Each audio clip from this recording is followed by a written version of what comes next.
Olá, eu sou Viviane Cesarino e este é o Vossa Excelência a Memória. Faça uso do seu direito. Assim começava um texto que o nosso entrevistado escreveu em abril de 1989. Ele trabalhava aqui na Câmara para regulamentar a possibilidade, aberta pela Constituição de 88, de que a própria população pudesse apresentar projetos de lei. Como vereador, ele presidiu a primeira comissão da história da Câmara voltada para investigar ela própria ou o que acontecia de errado aqui dentro. Chico Whittaker foi incansável na luta contra a corrupção e para melhorar a credibilidade do parlamento. Ele foi um dos 3 relatores da nossa Constituinte Municipal, a lei orgânica do município, que era super inovadora para a época. Chico, arquiteto ligado à Igreja Católica, foi líder do governo durante o final da gestão da prefeita Luísa Erundina e lutou também pelo fim do voto secreto aqui no plenário.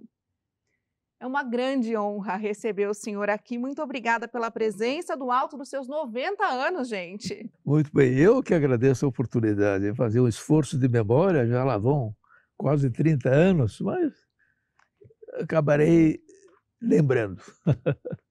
Eu não exagerei quando eu falei que o senhor foi incansável aqui dentro, porque a luta foi grande, hein? Foi grande. E é uma coisa interessante que eu vim para cá, normalmente as câmaras, o mandato de vereador é o começo de carreira política. Os jovenzinhos, né, se candidatam agora, inclusive o mais votado dessas últimas eleições do Brasil, tem 27 anos, quer dizer, carreira política começando. E é também um lugar visto como trampolim para o executivo. Quem Verdade. gostaria de ir para o executivo, se arrumar um lugar de vereador, começa, depois vai para deputado estadual, deputado federal, pode virar até presidente. Mas é uma carreira política. É uma escola. É uma escola, quer dizer, deve ser uma escola, nem sempre é uma escola para o mal. E então, quem vem para cá, vem jovem. E no meu caso, totalmente diferente. Eu vim para cá, quando eu entrei, eu já tinha 57 anos. Quer dizer, era um velhinho.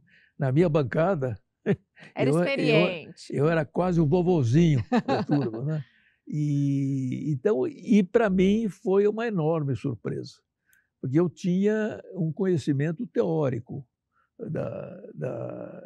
do que é uma Câmara, do que ela pode fazer, do que não pode, como funciona.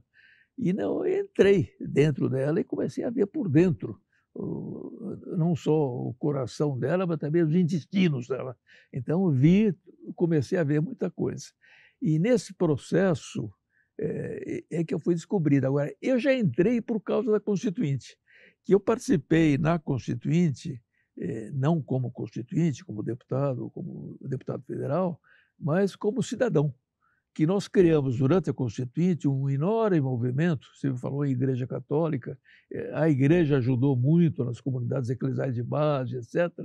Há um movimento que se chamava Plenário Pró Participação Popular na Constituinte. E o nosso slogan era: Constituinte sem povo não cria nada de novo. Então, para evitar que essa nova Constituição, depois do regime de ditadura, etc., fosse feita nos gabinetes por os sábios juristas, mas realmente trouxesse os anseios da população, era preciso criar sistemas. E foi esse movimento que permitiu que na Constituinte se abrisse espaço para as chamadas emendas populares. Então, durante a Constituinte toda, ela ficou aberta para que a população levasse propostas de mudança no projeto que estava sendo elaborado, de autoria com os anseios da população. E foram estabelecidos alguns limites para também não exagerarem, e foi inacreditável. Nós tivemos, naquele momento, 122 emendas populares para a Constituição, que recolheram 12 milhões de assinaturas no Brasil. Quer dizer, é muito impressionante como o processo de participação popular. E foi isso que me fez vir para a Câmara, porque eu participei disso intensamente durante os 2 anos. A gente até brincava a turminha que andava pelos corredores do Congresso permanentemente eram chamados de constituintes ad hoc, porque nós não tínhamos poder nenhum, não decidíamos nada, mas estávamos ali trabalhando para que houvesse uma Constituição que realmente trouxesse algo de novo. Então, depois daquilo, terminado aquele processo, era preciso fazer no Brasil todo constituintes estaduais e constituintes municipais. Então, foi quando os meus amigos, companheiros, disseram, olha, você devia se candidatar a vereador, porque daí, quando houver a lei orgânica do município, você vai poder levar para a lei orgânica também o que nós todos levamos para a Constituinte Federal. E foi por isso que eu me candidatei. Então, o meu ponto, digamos que o meu programa de trabalho fundamental foi obter que a Constituição Municipal incorporasse o que tinha sido avanço na federal, como, por exemplo, essa possibilidade da iniciativa popular de lei, a lei do referendo do plebiscito. E essa foi a minha entrada. Agora, quando entrei aqui, ainda demorou para chegar o momento da Constituição, da Câmara ser chamada a elaborar a Constituição Municipal. Portanto, foi o momento em que eu acabei sendo designado como um dos 3 relatores dessa lei orgânica, mas que até que isso acontecesse, a casa já estava estourando. E quem tinha entrado também comigo naquele momento, como mais votado da Câmara, o Eduardo Suplicy, que agora está aqui, agora acaba de ser eleito. Que era presidente da Câmara na época. Foi eleito, com seus 300 mil votos, foi eleito imediatamente presidente da Câmara. E ele, a ideia dele, a palavra dele era pintou limpeza. Pintou limpeza. A Câmara era muito mal vista na sociedade, como continua sendo, o legislativo continua sendo muito mal visto. Mas ele queria dizer, vamos limpar isso aqui. E ele contou comigo nesse trabalho. Ele tinha muita confiança no meu trabalho e, por isso, me empurrou logo para uma comissão parlamentar de inquérito aqui dentro, por coisas que estavam erradas aqui dentro, que inclusive tinham levado até tentarem botar fogo na Câmara, pegou fogo lá em cima, no 13º andar, foi uma agonia. E ele me chamou, falou, olha, Chico, você tem que assumir esse negócio. E acabei virando relator da primeira comissão parlamentar de inquérito sobre problemas internos. Depois fui presidente no meu segundo mandato, que aconteceram coisas aqui muito ruins de novo, em torno das reformas da Câmara, então, que foram detectadas pelo Tribunal de Contas do município, e eu fiquei sabendo disso, fui procurar, etc. Acabei pedindo uma CPI sobre as reformas da Câmara, corrupção nas reformas da Câmara. E nessa CPI, esse meu pedido, como o autor do pedido foi aprovada, esse pedido foi aprovado por unanimidade, que ninguém queria dizer que tinha uma mãozinha lá dentro. Quer dizer, aprovamos assim, imediatamente. E ao ser aprovada, eu automaticamente virei presidente, não mais relator, mas presidente da segunda comissão. Mas tudo isso, para mim, foi um aprendizado, porque eu não sabia o real poder da Câmara. Para mim, a ideia que ainda tinha é essa que eu falei no início, digamos, a fazer leis, o vereador se apresenta, vou fazer muitas leis. Não é isso, não. O vereador não tem que fazer muitas leis. Ele tem que fazer com que as boas leis, principalmente as que vêm do Executivo, sejam aprovadas. Porque, objetivamente, é o centro do poder. O centro do poder numa democracia, por mais incrível que pareça, não é o Executivo. O centro do poder é o Legislativo.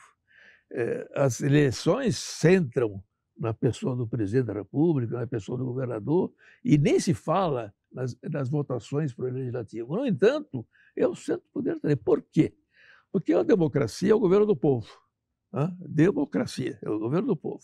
Que está onde esse governo do povo? Na Assembleia, e determina as leis que regem tanto as relações interpessoais, dos negócios e tudo, como a ação do governo. A Constituição estabelece, inclusive, como é que deve funcionar os 3 poderes. tudo direitos e deveres de todos em relação uns aos outros. Todo esse sistema é regido por leis. E o prefeito não pode mexer uma palha sem autorização legal. Se ele fizer qualquer coisa sem autorização legal, ele é passível de receber impeachment. É muito, muito direto isso aí. Então, ele depende absolutamente da Câmara. E a Câmara é que decide exatamente o que deve ser feito e a vida das pessoas. Então, o poder do povo está ali. E um dos grandes problemas, que agora eu continuo trabalhando nisso, apesar da minha idade. Continuo pensando nisso. Continuo pensando, trabalhando, e inclusive agora mesmo, nessa última eleição, participei do intenso movimento para valorizar o voto pro legislativo, para não ficar somente pensando no executivo. Eu continuo, mas é uma longa trabalho, porque é uma tradição, uma cultura que está na cabeça das pessoas. Na maioria dos eleitores, vereador está lá, e é principalmente o despachante. É o despachante para quebrar galho. Eu tenho lá um problema de uma consulta médica que não sai em tal serviço, vou lá, o vereador não está, estou doente, estou precisando do vereador, vai lá e manda atender a pessoa. É um balcão. E mil coisas que se transformam depois no processo de deterioração disso, se transforma num sistema de compra de votos. Eu, inclusive, participei da primeira iniciativa popular que foi apresentada na Federal, 10 anos depois, que foi a lei contra a compra de votos, que já era um crime na lei eleitoral, mas ninguém era punido. Então, nós introduzimos uma lei segundo a qual quem tentar comprar voto do eleitor, o registro dele é cassado. Depois eu participei de outra ainda mais brava, 10 anos depois, tudo é 10 anos. Então, 10 anos depois, eu participei da outra mais brava, que foi a lei da ficha limpa, que foi exatamente quem já foi condenado em segunda instância, nós dizíamos segunda instância, e condenado, não em trânsito julgado total, mas condenado em segunda instância, perde o registro de candidato. Todos são iniciativas moralizadoras que vieram da sociedade. Essa a compra de votos, o slogan era também muito significativo. Ele dizia, voto não tem preço, voto tem consequências. Né? E a outra, da ficha limpa, é conhecida, é uma das mais conhecidas atualmente. Então, tudo isso estava dentro da minha atuação. E eu parei, depois de 2 anos. Parei, fiz o primeiro, fiz o segundo e não quis... Depois de 2 legislaturas, né? 2 legislaturas, exatamente, 8 anos. Não quis a reeleição. E não me candidatei a uma terceira legislatura. Seria eleito, mas eu já tinha, com os amigos com quem eu participo de tudo isso, nós já tínhamos elaborado que o ideal é que no legislativo, com todo o poder que ele tenha, o legislativo seja realmente representativo da vontade do povo e não de profissionais da política. E, portanto, nós deveríamos exercer nossos cargos legislativos 2 mandatos subsequentes. 2. 3 não. 3 já vira profissão. Tem que ser o primeiro para aprender. O que eu aprendi não está no gibi. É impressionante o que eu aprendi aqui. E que eu não sabia antes. E que, em geral, as pessoas desconhecem. E têm uma visão que ficou na cultura geral. Quero falar bastante disso. Desculpa te interromper, eu vou chamar o intervalo rapidinho e a gente já volta. Claro. Vossa Excelência, a memória volta já, não sai daí, até mais.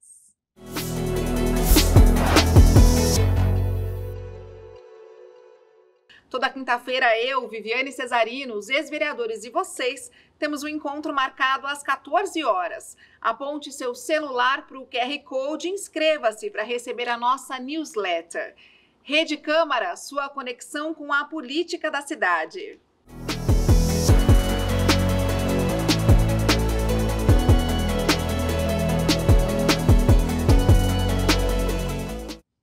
O Vossa Excelência, a memória está de volta e hoje a gente tem a honra de receber aqui no plenário da Câmara Chico Whittaker, aos 90 anos, contando para a gente como é que foi a execução, planejamento da lei orgânica do município e todo um trabalho para trazer credibilidade aqui para o Legislativo. Eu queria contar para o nosso telespectador que essa tua vinda, como você estava explicando para a gente, já tinha um legado de luta pela democracia muito grande. O senhor já tinha sido exilado, tinha sido diretor de planejamento de reforma agrária do presidente João Goulart, e o senhor trouxe toda essa carga para cá, e o senhor exerceu esse cargo de vereador, me corrija se eu estiver errada, como um sacerdócio, como se isso fosse muito sagrado. Só que aqui o senhor encontrou muita resistência. Então o senhor mesmo contou para a gente que tentou fazer uma comissão a pedido do presidente Suplicy para procurar o que tinha de errado aqui. Só que teve incêndio até no meio, para ocultar a prova, de repente. Como é que foi, na prática, fazer isso, Chico? Olha, é uma luta, realmente. Eu, na primeira CPI, foi durante logo de cara, depois com o Suplicy querendo pintar limpeza aqui dentro, né? Nessa primeira, o relatório que nós fizemos com uma comissão de 7 vereadores de vários partidos. E fomos identificando as diferentes modalidades que existiam dentro da Câmara para tirar dinheiro público. Né? As diferentes modalidades são as mais variadas. Até os amigos brincavam, diziam que o seu relatório foi um manual, virou um manual de como roubar. Porque indicava tudo o que podia ser feito através das comissões de licitação, milhares de maneiras. O senhor mexeu com um vereador muito das antigas aqui, como o Brasil Vita, por exemplo. Não, ele infelizmente me considerava que era o único vereador com quem ele não podia falar. Ele se recusava a falar. E eu, desculpe, né? Mas era isso, porque ele sentia que, e não era eu sozinho, era todo aquele povo que me elegeu, e que mantive uma relação permanente durante os 2 mandatos com esse povo todo. Então, era uma vontade social que estava ali presente. E isso é uma novidade. E realmente o que acontece nas onças, quem inaugurou muito isso aí foi um grande amigo meu também, que foi quem me puxou para isso tudo, que foi o Plínio da Rosa Sampaio, que foi inclusive candidato a presidente. Ele que puxou. Ele foi um dos primeiros parlamentares que inventaram um boletim de comunicação com seus eleitores. Ele fazia. Mas, normalmente, o cara, quando ele é eleito, ponto. Cheguei lá. Então, gente, nos vemos daqui a 4 anos. Enquanto isso, eu vou agora fazer o quê? Na medida em que o objetivo, e esse é um dado que eu aprendi muito aqui, infelizmente, a maioria das pessoas que vêm para cá, que vêm para o Legislativo, não só para esta Câmara, para todas as câmaras em geral, ficam sabendo que é uma boca muito boa para ganhar dinheiro.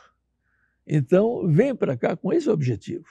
Seja com o objetivo de enriquecer, seja o objetivo de ganhar poder, seja o objetivo de ir para o Executivo, pior, mais ainda. Tem outras, inclusive agora estamos descobrindo coisas inacreditáveis, que já existiam no meu tempo. Eu sabia dessas coisas, sabíamos, denunciávamos a famosa rachadinha, que é você designar o número de assessores suficiente para poder pegar metade ou totalmente o salário deles e dar para eles uma mesadinha para eles constarem como funcionários, famosos funcionários fantasmas. Isso é um negócio trágico. Então isso faz com que muita gente que não tem, digamos, não teve uma formação sobre o que é a função pública, sobre o que é, inclusive, não tem uma formação voltada para o bem, digamos, voltada para o bem comum, mas uma formação de luta pela vida. É uma luta num sistema capitalista, é uma competição para ver quem ganha mais e pisa no pescoço do outro se for necessário. Estamos dentro de uma cultura extremamente individualista, extremamente de aproveitamento das situações. Então, a maioria das pessoas que acabam vindo para os legislativos em geral, eu escrevi, aí pelas tantas, eu escrevi 2 livrinhos sobre o meu mandato. Eu achei aqui na pesquisa. Um deles é O que é vereador, exatamente para tentar explicar os eleitores. Era quase uma cartilha, né? E era um livrinho naquela coleção Primeiros Passos. Uhum. O que é vereador? Para que serve? Como trabalha a Câmara? Bem, como trabalha a Câmara era aquilo. E depois escrevi um outro, já depois dessas lutas contra a corrupção, eu escrevi outro que era Ideias para acabar com os picaretas. Porque o Lula, naqueles idos lá, Aí Pelotas Santos perguntaram para o Lula, antes dele ser eleito, a primeira vez, o Lula, você acha que você vai trabalhar tendo um Congresso tão voltado para outros objetivos? O Lula, não, isso não tem problema, é só a gente tirar de lá uns 300 picaretas. Nossa, quase caiu o mundo em cima dele, quase quiseram caçar todos os mandatos que ele tivesse. Como é? Quem são os 300 picaretas? Precisa dizer, não pode falar genericamente, somos todos acusados. Pegando isso aí, eu escrevi um livrinho, Como Ideias para Acabar com os Picaretas, em que eu tentava também, que eu acho que a nossa função de político, ou a função de político, eu continuo político, só que não tenho mandato. Mas a função, quando a gente faz política, é tentar chamar a atenção das pessoas para essas coisas que elas têm que saber para serem cidadãos plenamente conscientes, entende? Então, nessa função, eu disse, vou pôr esse livrinho, e é um livrinho, outro dia eu redescobri esse livro demais, meu, e estava lendo as coisas que eu estava dizendo lá, sobre isso para te dizer que, no fundo, esse aprendizado, que é o que me faz, eu estava contando isso quando você... Chamei o intervalo. Chamou, exatamente. Foi uma das coisas que nós concluímos. Não máximo 2 mandatos. Chegamos a criar um movimento que ainda existe, que vai voltar, que já tem gente pensando nisso. Máximo de 2 mandatos para o Legislativo. Primeiro se aprende, no segundo você faz o que tem que fazer. Porque, inclusive, tem uma outra doença que penetra nos legislativos, que é a chamada síndrome da reeleição. O sujeito entra aqui e a primeira coisa que ele pensa é como é que eu vou ser reeleito. No primeiro ano ele aprende, mas no segundo ano, se ele assume essa preocupação de ser reeleito, muda toda a lógica dele. Em vez de pensar o que é bom para a cidade, o que é bom para a sociedade, o que garante a eleição dele. Então ele deixa de votar projetos que prejudicam a reeleição dele e não trabalha. Fica trabalhando nisso. Agora, nesse bolo, eu sofri uma coisa bastante. Você estava perguntando como é que foi a CPI. CPI na prática, difícil. Agora, foi mais difícil ainda quando, mais tarde, no segundo mandato... Ia perguntar isso agora. Me chegou a informação. Alguém falou, olha, não, eu fui receber o salário normal no banco e vi que tinha 30% a mais. Falei, que é isso? Dinheiro. 30% a mais. Eu fui verificar o que é, no presidente da Câmara. Eu falei, o que é isso? Ah, não, isso é um parecer jurídico que nós temos aqui, que segundo o qual, como vereador, ele é isento de imposto de renda, não sei o que é nisso, né? Então, ele não precisa pagar o que ele pagaria de imposto de renda. Era um ganho acima do que a Constituição permitia para a época. 30% a mais, todo mês. Eu falei, que é isso? Aí fui pesquisar e descobri que era uma manobra que os assessores jurídicos da Assembleia Legislativa já vinham fazendo há um certo número de anos. E os vereadores descobriram, opa, mais uma boca, mais uma boca. Esse negócio aqui desse 30% que a gente é obrigado a pagar e que não deveria, e, portanto, não pode retirar do nosso salário, tem que aumentar o nosso salário, com o que a gente vai ter que pagar. Ou seja, essas manobras fizeram parecer aqui para cá. Eu falei, pronto, olha, isso para mim é totalmente ilegal. Totalmente ilegal. Então, senhor, desculpem, mas eu vou na boca do banco lá, eu vou depositar de volta. Chico começou 30%. A devolver essa parte do salário. Primeiro, os amigos todos me disseram, que é isso, não exagera, que é isso, não precisa ser tão dura. Falei, mas, cara, 30% a mais, ilegal. Quer dizer, como é que pode? Não, mas vai causar bem. Eu falei, olha, eu continuo devolvendo. Devolvia, entregava uma carta para o presidente da Câmara, dizendo, senhor presidente, constatando que se trata de um pagamento ilegal, eu estou devolvendo. Mandava para o meu partido. Senhor partido, estou devolvendo. Primeiro mês, segundo mês, terceiro mês.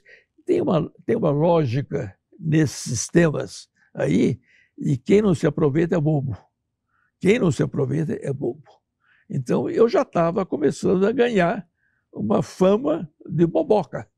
Quer dizer, todos ganhando e eu, por algum princípio, devolvendo. Eu falei, bem, se é assim, eu vou entrar na justiça.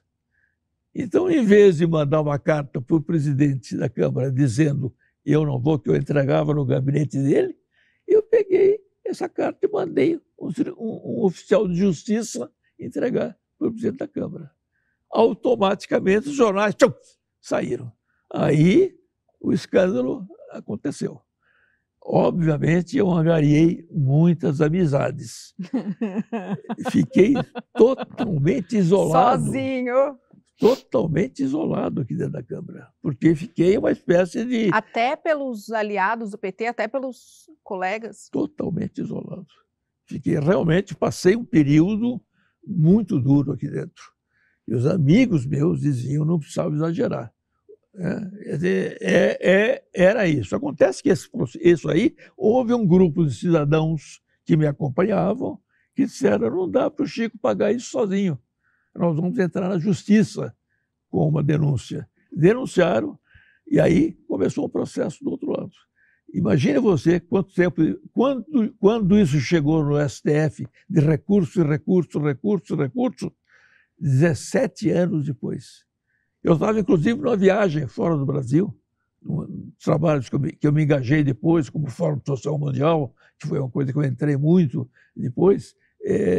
Eu estava lá fora e fiquei sabendo, me avisaram, Chico, aquele processo nós Finalmente saiu. Ganhamos no Supremo, ganhamos. Disse, oh, que é isso? Bem, o que aconteceu com ganharmos, diz os cidadãos. O que aconteceu? Todos que receberam dinheiro indevido tiveram que devolver. 17 anos depois, com correções monetárias e com tudo, aquele dinheiro que eles tinham recebido indevidamente. Agora, isso, você imaginou, na CPI, que a gente indicava as falcatruas possíveis, o último mês de CPI, o pessoal achou melhor que eu andasse com guarda-costas e que minha casa fosse permanentemente monitorada, meu apartamento, né? Até um dia que um dos monitoravam bateu no meu apartamento lá, à noite bateu, eu falei, opa, o que é que está acontecendo? Eu fui lá e falei, o que é? Não, é só para avisar o senhor que está tudo em ordem. Ô Chico, e tudo isso valeu a pena? Valeu, claro, porque não é para o já, valeu para o tempo. Eu queria encerrar nossa entrevista, que nosso tempo está acabando, infelizmente, com uma frase tua que, para mim, é extraordinária. Você disse assim, mudar a Câmara sem pressão de fora é impossível.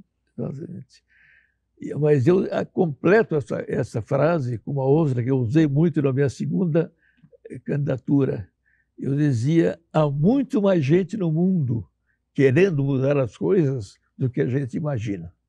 É só uma questão da gente se organizar, se unir e trabalhar. Muitíssimo obrigada por dividir todas essas experiências com a gente. Muito obrigada por tudo que você fez pela Câmara, pela nossa população. Foi uma grande honra te receber. E eu que agradeço. Cada um faz o que tem que fazer e o que pode. Você fez muito obrigada. E é isso, muito obrigada para você também que ficou com a gente até agora. O Vossa Excelência a Memória volta na semana que vem. Muito obrigada pela sua audiência. Até a próxima. Tchau.